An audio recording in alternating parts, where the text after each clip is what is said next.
আদুল চলো, ওই যে প্রেমিক বসে আছে, আজকে প্রেমিকের শিক্ষা দেওয়ার সুযোগ পাই গেছে। চলেন চলেন। আসসালামু আলাইকুম। ওয়ালাইকুম সালাম। বেটা তো সালাম দিস কা? সালাম নেওয়ার জন্য তো আসছি। ঘড়ি তো ভালোই হাতত দিস দেখি। ঘড়ি রাখি নিছু না কে দান করছে রে? হ্যাঁ, কি ব্যাপার, ঘড়ি খুলি যখন? চশমা তো দিয়েছে একবারে সেই রকম চশমা দিয়েছে। না করছো প্রেম করিস? ওই তার এক হাতে রাখ। এই আজ থেকে চশমা করি তো প্রেম করার শিক্ষা দেবো। প্রেম করিস, প্রেমিক হচ্ছে। হ্যাঁ, কার সাথে প্রেম কর? ওই চল, অর্ডার হয়ে গেছে।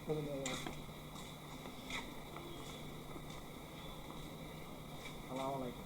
হ্যালো আনছি, ঘরে আম কি করবেন করেন। এই ছেলে, তুমি কি আমার মেয়ের সাথে সম্পর্ক করো? সেটা আপনার মেয়েকেই জিজ্ঞাসা করতে পারতেন, আমার এটাকে নিয়ে এখন জিজ্ঞাসা করার কি প্রয়োজন? আমার মেয়েকে জিজ্ঞাসা করতে হবে মানে? তোমার স্পর্ধা এত বড় স্পর্ধা, তুমি একটা চাষার ছেলে, তুমি আমার মেয়ের সাথে সম্পর্ক করো? আমার সাথে তোমার যায় কখনো? আমার মেয়ের হাত খরচ কত মাসে তুমি জানো? আমার মেয়ের বাল পরিষ্কার করতে লাগে 500 টাকা মাসে।